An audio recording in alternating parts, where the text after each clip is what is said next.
This happened last year. I was 23 at the time, completely burnt out from work, and I was going through one of those stretches where everything in life felt like it was happening to someone else. I won't get into specifics, but let's just say I had a colorful past. And by that point, I was actively trying to put some distance between myself and certain chapters of my life. What I needed more than anything was to disappear for a few days. We've all been there. I must have been venting out loud because one day at work, I found myself having a conversation with a coworker about this tiny island off the coast of Maine.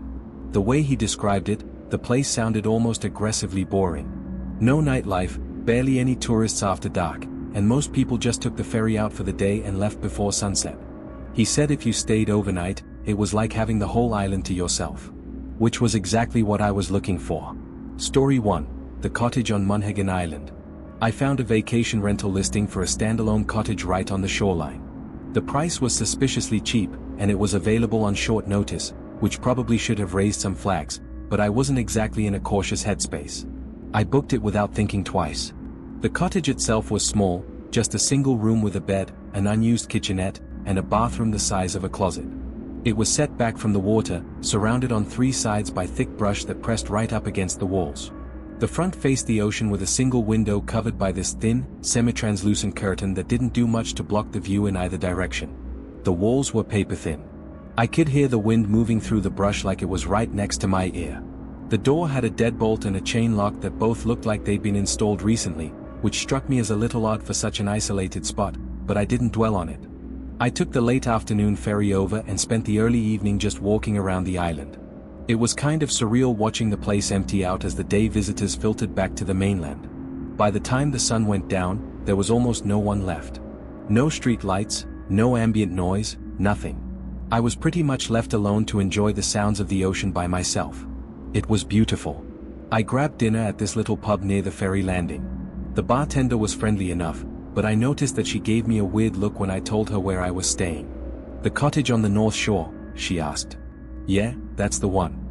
She paused, like she wanted to say something, then just said, "Well, lock your doors." I laughed it off, but the way she said it stuck with me. On the walk back, I passed a small dock tucked into a cove maybe 100 yards from the cottage. There was a single blue motorboat moored there. It stood out because all the other boats I'd seen on the island were larger lobster vessels. I made a mental note of it, but didn't think too much beyond that. I got back to the cottage around 10:30, locked the deadbolt and the chain, and settled in for the night. Up until that point, I was really enjoying the time away from everything. But of course, that peace didn't last. I realized my phone charger was busted. Or maybe it was the outlet I was using. But the point is, my phone wouldn't charge no matter what I tried. I tried every outlet in the cottage. My phone was on low battery, and I was 100% sure it was going to die within the hour. Luckily, I didn't really need it to get back to the ferry. I had a physical ticket. But no one likes having a dead phone, especially when you're alone in an unfamiliar place. I decided to just call it a night and go to sleep. I was exhausted anyway, and I did fall asleep pretty quickly, actually. The exhaustion from the past few nights hit me all at once, and I was out within a few minutes of my head hitting the pillow. I woke up randomly in the middle of the night. I don't know what pulled me out of my sleep exactly, but once I was awake, I heard it. Footsteps. On the gravel outside the cottage. They were close, right in front of the door, and whoever was out there was taking their time. I could tell because there was a long pause between each step. It definitely didn't sound like an animal scurrying around. I shifted in bed just slightly, and the footsteps stopped immediately. The silence that followed was uncomfortable in a way I can't really describe. It stretched on long enough that I started to convince myself I'd imagined the whole thing, or that it really had just been an animal. I didn't want to move, so I just stared at the ceiling in that same position. I'm not sure what I was waiting for, but I was so freaked out that I couldn't even think straight. And a few minutes later, the footsteps came back. This time, there was no mistaking the direction. They weren't passing by. They were approaching. I heard them come right up to the entrance of the cottage and stop directly in front of the door. At that point, my heart was damn near pounding out of my chest. I felt like they could hear it, but there was nothing I could do besides try and be as silent as possible. As if the situation wasn't bad enough, whoever was out there turned on a flashlight and tried shining it through the front window. The beam swept across the curtain, casting shadows across the room. I couldn't move. I was petrified with fear. That person clicked off the light and tried the door handle. I shut my eyes and prayed the deadbolt would hold. It did. I thought that would be enough of a deterrent, but I was wrong. A few seconds passed, and then they tried again, putting more weight into it this time. The door rattled against the frame. Then came several hard bangs, one after another, like they were trying to kick it in. The sound was so loud in that tiny cottage that I actually flinched with each impact. But the bangs activated my brain. The threat was real. And even though I was still terrified, I knew I had to do something. So without thinking, I jumped out of bed while that person was still banging on the door and grabbed my phone, which was now completely dead, and my keys. I crouched down on the far side of the bed, away from the door and window. I was fully prepared for what was about to happen. But instead of that person bursting through the door, everything went quiet. I stayed crouched down for a few seconds, trying not to breathe too loudly. And then, and I still remember this vividly, whoever was on the other side of the door spoke. "I know you're in there, Marcus." I almost yelled out in shock, but I stopped myself. It was a man's voice, one I didn't recognize. But he somehow knew my name. He knew I was there. The footsteps moved away from the door and along the side of the cottage. I tracked the sound as it passed the bathroom wall and continued around toward the back. He was circling the building. My confidence was completely gone. Hearing my own name was enough to make me dizzy. It was the scariest moment of my entire life. Over the next stretch of time, I have no idea how long, maybe 20 minutes, maybe an hour, whoever was outside circled the cottage repeatedly. Sometimes the footsteps would stop at the window. Sometimes they'd stop at the door. But they kept coming back, over and over. At one point, I heard him try the bathroom window. It was small, probably too small for someone to fit through, but he tried it anyway. I could hear him working at it, trying to pry it open. I spent that time gathering everything I owned in the cottage into my backpack. Passport, wallet, clothes. I was getting ready to make a run for it if I had to. Eventually, finally, the footsteps receded from the cottage. Then, from the direction of the dock, I heard an engine start. It was the unmistakable sound of a small outboard motor. I listened as it pulled away from the shore and faded into the distance across open water. I didn't sleep after that. That's not an exaggeration. I stayed awake the entire night, sitting on the floor with my back against the wall, backpack on, shoes on, ready to run. The second it was bright enough to see, I was out the door. The gravel around the cottage told the whole story. There were heavy boot prints circling the cottage multiple times. The prints led in a straight line from the cottage toward the dock and ended right at the waterline, where the blue motorboat had been moored. It was gone now. Just empty water. I walked back to the cottage and looked at the bathroom window. There were fresh scratches on the frame where someone had tried to pry it open with something metal. The rest of that day was honestly a blur. I didn't bother returning the key to the property owner. I just left it on the counter and walked to the ferry landing. I waited there for 3 hours until the first ferry of the morning arrived. Here's the thing that still gets me, whoever was outside that cottage didn't just wander by. They came by boat, specifically to that cottage, on that specific night. They knew my name and exactly where I'd be. I confronted my co-worker about it a few days later, the one who told me about the island in the first place. He swore up and down he hadn't told anyone about my trip. And honestly, I believed him. He looked genuinely freaked out when I told him what happened. I never found out who was outside that cottage. I reported it to the local police, but without a description or any evidence beyond some footprints, there wasn't much they could do. They took a report and said they'd look into it. I never heard back. What bothers me most is that whoever it was knew my name. That wasn't a random encounter. Someone knew where I was going and when I'd be there. And I still don't know how. I mentioned earlier that I have a colorful past. I'm not going to get into the details, but let's just say I'm not exactly shocked that someone out there might want to find me. What I still can't wrap my head around is how did someone track me to some random island off the coast of Maine? How did they know which rental I booked and on which night? How long had they been watching me before any of this? I don't have any answers to any of those questions. And the worst part is I still work the same job and live in the same place. Nothing has changed since then. But I have no reason to believe things are over. Story 2, Hashima Island. This happened many years ago. I'm a structural engineer and at the time I was finishing up my graduate thesis on concrete degradation in marine environments. It was very boring, but it's what got me invited to Japan. This is all relevant, by the way. I was in Nagasaki for an academic conference. There was this professor I'd been corresponding with who had done extensive research on post-industrial decay. His name was Dr. Yamamoto, and he pulled some strings and arranged something I never thought I'd get access to. A research permit for Hashima Island. If you don't know Hashima, you've probably seen pictures of it without realizing. It's this tiny island off the coast of Nagasaki that looks like a battleship, completely covered in crumbling concrete apartment blocks. It used to be a coal mining operation, one of the most densely populated places on Earth at its peak.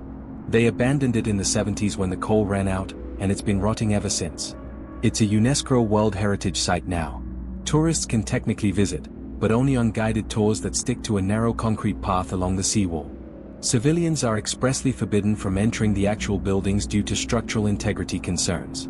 But I wasn't subject to the same restrictions, of course. Which was thrilling and a little scary. I had to sign an exhaustive stack of papers, basically waiving my right to damages should I injure myself or something. The morning of the visit, I took an early ferry from Nagasaki. It wasn't a tourist boat, but rather a smaller vessel arranged through the research office. It was just me and my escort, a guy named Takeshi. He didn't talk much.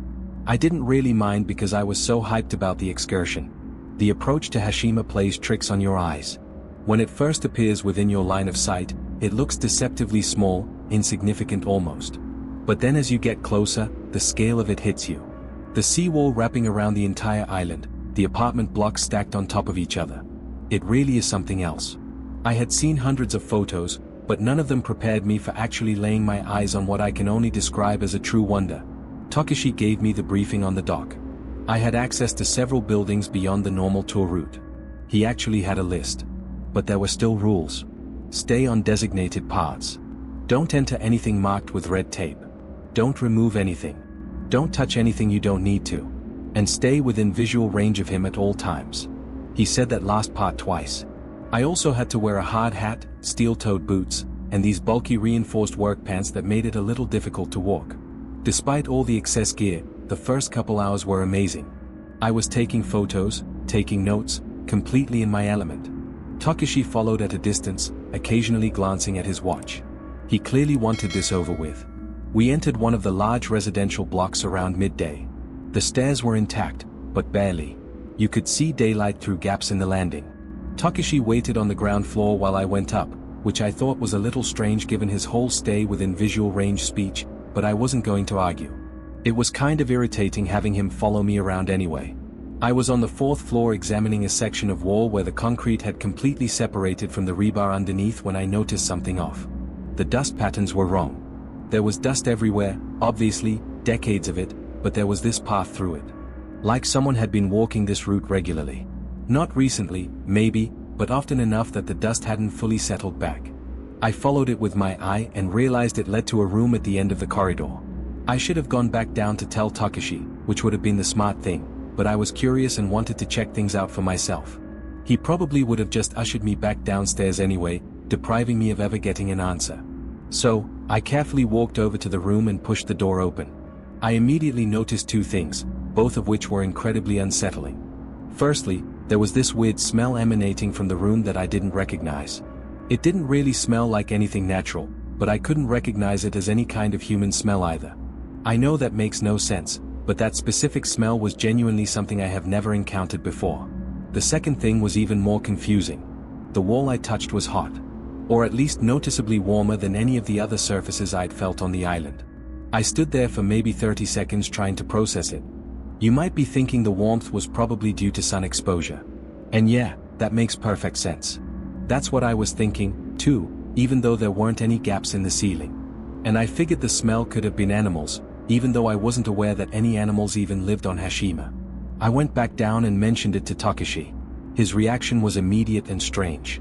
He didn't ask me any clarifying questions or even seem that concerned. He just told me that what I saw was impossible and that no humans or animals lived on the island. He didn't even ask me to take him to that room. When I insisted that he follow me so I could show him the smell for himself, he flatly refused. His reaction was really disturbing, to be quite honest. We continued the tour and I started being much more observant every time he allowed me to enter a building. I kept noticing weird things. Nothing fully revealing like clothes or anything like that, but weird markings and signs that something had been there. I say something because I didn't know whether I was seeing signs of a person or signs of an animal, which was the most confusing part. At one point, I mentioned more of these sightings to Takeshi, and this time, he didn't even respond. Instead, he just pulled out his radio and spoke rapid Japanese into it. I had no idea what he was saying or who he was even talking to, but it was the first time he had used the radio since we got off the boat. When I asked him what he said, he told me he was checking the schedule. I obviously didn't believe him, but what was I supposed to do? Demand that he tell me what he said? I just ignored him, but I was significantly more unsettled after that. It was almost like he knew what was going on and just didn't want to tell me. We reached a taller residential block near the center of the island. Takeshi hesitated at the entrance. He actually stopped walking and stood there for a few seconds before following me in. I remember thinking that was weird. He'd been bored and impatient all morning, and now he was all attentive. But I didn't care. I wasn't going to let someone else's attitude stop me from exploring. The stairwell was narrow and dark, but structurally sound. We went up maybe 5 floors. Takeshi was right behind me the whole time, which felt like a change from his earlier indifference. And then, after walking into one of the corner rooms up there, I saw something that immediately validated all my previous concerns. Against one of the walls was a pile of blankets and a few empty bottles of water. There was no mistake about it this time. I was looking at definitive evidence of human habitation. I regained my composure after the initial shock and turned to show Takeshi. There was no way I was going to allow him to dismiss my claims this time. But when I stepped out of the room, he was gone. I don't know why, but seeing those items in that room didn't terrify me until I realized I was alone up there. It was like Takeshi having disappeared unlocked my brain. And only then was I able to process how scary the situation truly was. There was someone else on that island. I suddenly felt a very acute urge to strip out of my gear and scratch myself. My whole body was itching and I was starting to freak out. I frantically made my way back to the stairwell would come up, thinking I'd just run down and end the trip short. But no. As if things weren't bad enough, I turned the corner and realized the stairs were blocked. There was a pile of rubble spilled across the landing, enough that I couldn't get through. I didn't have time to think about whether it had collapsed naturally or whether someone had piled it there purposefully. I just turned and ran. I ran past that room and down the corridor, praying that there was another stairwell somewhere close by. I didn't care about the structural damage anymore. I was so scared and didn't care about anything other than getting the hell out of there. As I was sprinting down the hall, I heard movement from somewhere behind me. It sounded like footsteps stepping out into the hallway. I didn't turn around. No chance in hell. I just kept running. The only problem was that it was like a maze in there. I was too scared to think straight and I felt like I was running in circles. The whole time I could hear footsteps behind me. At first, I thought it was Takeshi, but after a while, I realized there were multiple sets of footsteps, which meant I was being followed by multiple people.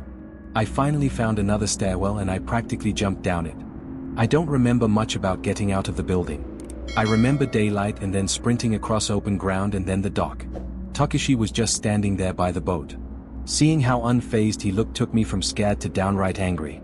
I started screaming at him about what I had seen, about the people in that building, about him abandoning me, everything. I think I even accused him of piling that rubble up in an attempt to strand me in there. He barely even blinked. It was like he wasn't hearing what I was saying. I wanted to put my hands on him, but that would have been a terrible idea. He was my way off the island. He had all the power. I had none. The way he didn't even react to what I was saying only made me angrier. At one point, I actually kind of hoped that whoever had been stalking me in that building would turn a corner so Takeshi would believe me. He waited for me to finally calm down and then instead of acknowledging anything I had said, he just said we were leaving. I didn't know what to think. I was still pretty unsettled and scared at what had just happened.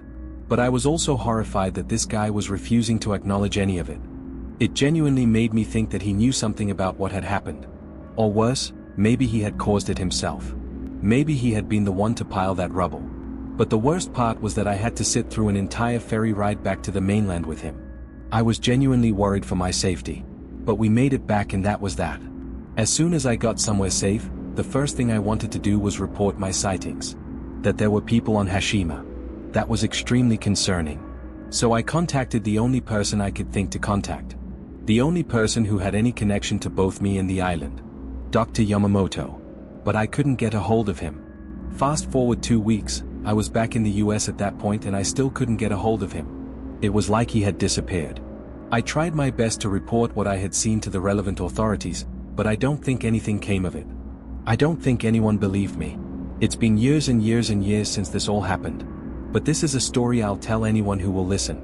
Strangely, the thing that gets to me the most isn't what happened on the island, but what happened after. The fact that I couldn't get in contact with Dr. Yamamoto, despite him going to great lengths to arrange my visit to the island. The thing I regret the most is not taking more action to get to the bottom of what was going on there.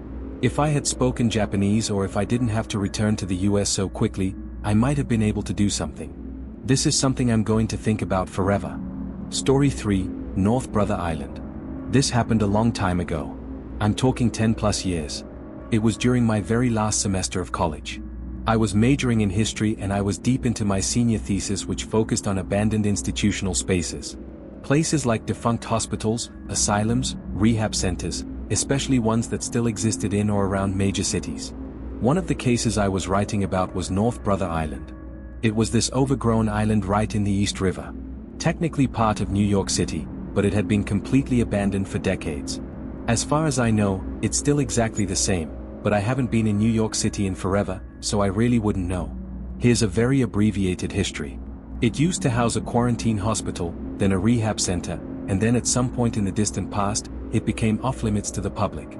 Unless something's changed, you still need a permit to even set foot there. In fact, it's probably even more heavily guarded considering how seriously the US takes security and whatnot these days. That's all you really need to know about it, but for any fellow history buffs out there, feel free to do your own research. You might even find my thesis. I never actually planned on going. That would have been illegal. But I mentioned it offhand one night to two of my friends, Jason and Jesse, while we were drinking. I was probably pissed at how long it was taking, knowing how lazy and unproductive I was back then. Surprisingly, they both thought my thesis sounded really interesting, despite the fact that neither of them were history majors. So, I told them some of the interesting tidbits about the various places I was researching. The moment they realized one of the places was quite literally tucked away in the very city we were sitting in, they were hooked. Jason and Jesse, and I guess myself by extension, were really into that whole urban exploring edgy vibe back then. Back then, it was decently popular among young guys at the time. They both thought it sounded like the perfect target for an urban exploration trip. And I'll admit, after all the research I'd done, I was curious, too. Not in a ghost hunter way or anything, but more like if I was going to describe the place in my thesis, why not actually see it with my own eyes?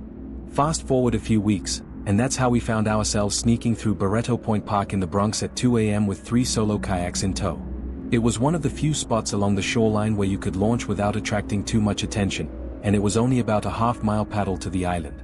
We had a bunch of supplies, probably more than we needed, but we figured we'd play it safe. The plan was to leave around 2:30, explore the island for a few hours while it was still dark, and be back before sunrise. It felt stupid and thrilling at the same time. The best kind of fun. Getting our kayaks into the water was surprisingly seamless. I guess I hadn't anticipated how deserted the park was going to be at that time of night. But as soon as we started paddling toward the island, the reality of what we were doing began setting in. There wasn't anything stopping us anymore. All we had to do was paddle at that point, and a bit of nervousness started creeping into what had just moments earlier been pure excitement. Regardless, we made it to the island. Pulling the kayaks onto shore was a bit of a struggle because of all the overgrowth. We had to push through some tall reeds and weeds just to find a somewhat stable spot to leave them. Once we were on solid ground, the three of us just kind of stood there for a second taking it all in. It was dark obviously, but we had flashlights and the moon was bright enough that you could make out the general shapes of things. The first thing I noticed was how quiet it all was. I know that sounds cliché, but you have to understand, we were technically still in New York City. The Bronx was right there, maybe half a mile away, and yet it felt like we were in the middle of nowhere. We started walking inland. It didn't take long for Jason and Jesse to realize just how big the island actually was.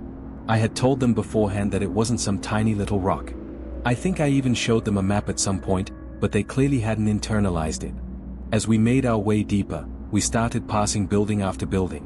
Most of them partially collapsed or so overgrown that you could barely tell they were buildings at all. At one point, Jesse stopped and just stared at this one structure that had a tree literally splitting it in half. He said it looked like something out of a post-apocalyptic video game, like one of the ones where you're scavenging through the ruins of civilization. He wasn't wrong. That's exactly what it felt like. There was something almost alien about the way nature had reclaimed everything. Like the island was actively trying to swallow any evidence that humans had ever been there. I remember thinking that if I didn't know better, I'd assume the place had been empty for centuries, not decades. We explored a few of the more intact buildings, shining our flashlights into rooms that hadn't seen visitors in God knows how long. Most of them were empty, but in one of the larger buildings, Jason found something on the ground near a doorway. A half-empty can of spray paint. He immediately wanted to use it, and Jesse was on board. I told them no, that it felt disrespectful, not just to the buildings, but to the history of the place. People had lived there and people had died there. But they pointed out that there was already graffiti all over the walls, some of it pretty elaborate, and argued that a little more wasn't going to make a difference. I didn't have the energy to keep fighting about it. So, I told them I wasn't going to stop them, but I wasn't going to stick around and watch either. In hindsight, wandering off was probably a mistake. I made my way through a few more rooms trying to take mental notes for my thesis, but the further I got from Jason and Jesse, the more unsettling everything became. It's hard to explain unless you've been in a situation like that. When you're with other people, even in a creepy place, there's a buffer. You can tell yourself it's fine because nothing bad would happen with witnesses around or whatever. But being alone is a completely different story. I was walking down a long hallway in one of the larger buildings. I think it might have been part of the old hospital complex when I heard Jess's voice call my name from somewhere ahead of me. From one of the rooms further down the hall. The sound of it made me jump, and even though I knew it was him, I was still pretty freaked out. I started walking toward it and something began to feel off. For Jesse to be ahead of me, he would have had to take a completely different route through the building. That wasn't impossible. There were multiple hallways and stairways, but it would have meant he left Jason almost immediately after I did and then speed walked or even ran just to loop around and end up in front of me. That didn't make any sense. Why would he do that? There were too many rooms branching off from the hallway, and I couldn't tell exactly which one the voice had come from. So, I called out to him, asking where he was. I got a response almost immediately from a room just a few doors down on my left. It was definitely Jess's voice, and all he said was, "In here." I walked toward it. The doorway was dark, darker than the hallway, which was already pretty dark. And I couldn't see anything inside. I figured Jesse and Jason were probably just messing with me, trying to scare me for wandering off, which is exactly the kind of thing Jason would think was hilarious. I stepped into the room without really thinking about it, and swept my flashlight around. It landed on a figure standing in the far corner of the room facing the wall. For a split second, my brain tried to convince me it was one of my friends. But it wasn't. It couldn't be. Whoever this was, they were really tall. Easily 6.5 feet, maybe more. Neither Jason nor Jesse were anywhere close to that height. I can't express how scary seeing that figure was. I screamed. I couldn't help myself. I ran out of that room as fast as I could. I didn't care about being quiet anymore. I was yelling for Jason and Jesse to run as loudly as I could. I've never been more scared in my life. I felt like whoever had been in that room was going to catch me, or something else would jump out from one of the many pitch-black rooms I was running past. I found my friends near where we'd originally split up. When they saw me sprinting toward them, they just started running, too. We didn't stop until we reached the kayaks. Once we caught our breath, I told them everything. They didn't believe me at first, which I completely understood. If Jason had told me the same story, I would have assumed he was messing with me. But I pleaded with them to believe me, that I wasn't making it up. And after a minute or so, they actually started to look more scared than me. We decided to just leave. Whatever we'd come to see, it wasn't worth sticking around after that. But right as we started dragging the kayaks back toward the water, all three of us heard it at the same time. It was faint but distinct. A moaning sound coming from somewhere in the darkness behind us. It sounded like a woman, an older woman, either crying or wincing in pain. It wasn't loud, but it was loud enough that we could hear it clearly if we focused. None of us said anything, but I could tell Jesse and Jason were losing it. I was, too. My hands were shaking. We finally got the kayaks into the water. The paddle back felt like it took forever, but we made it. The whole drive, none of us could stop talking about what happened. We went over every detail, trying to make sense of it, trying to come up with some rational explanation. But the thing I kept coming back to, the thing that freaked me out the most, was the voice. Because that was definitely Jess's voice I heard in that hallway. I know Jess's voice as well as I know my own. And whatever called out to me sounded exactly like him. Except Jesse was nowhere near that part of the building. He was with Jason the whole time. I've thought about going back to the island over the years, but I never have. For one thing, I'm pretty sure it's basically impossible now. From what I've read, they've really cracked down on unauthorized access. Even if I wanted to, I don't think I could get within 100 yards of that place without getting intercepted by someone. I really don't believe in the paranormal. I never have. But I have a hard time explaining what happened that night any other way. Someone was on that island with us. Someone who knew my name. Someone who could make their voice sound exactly like Jess's. I don't think I'll ever get an answer to what happened that night.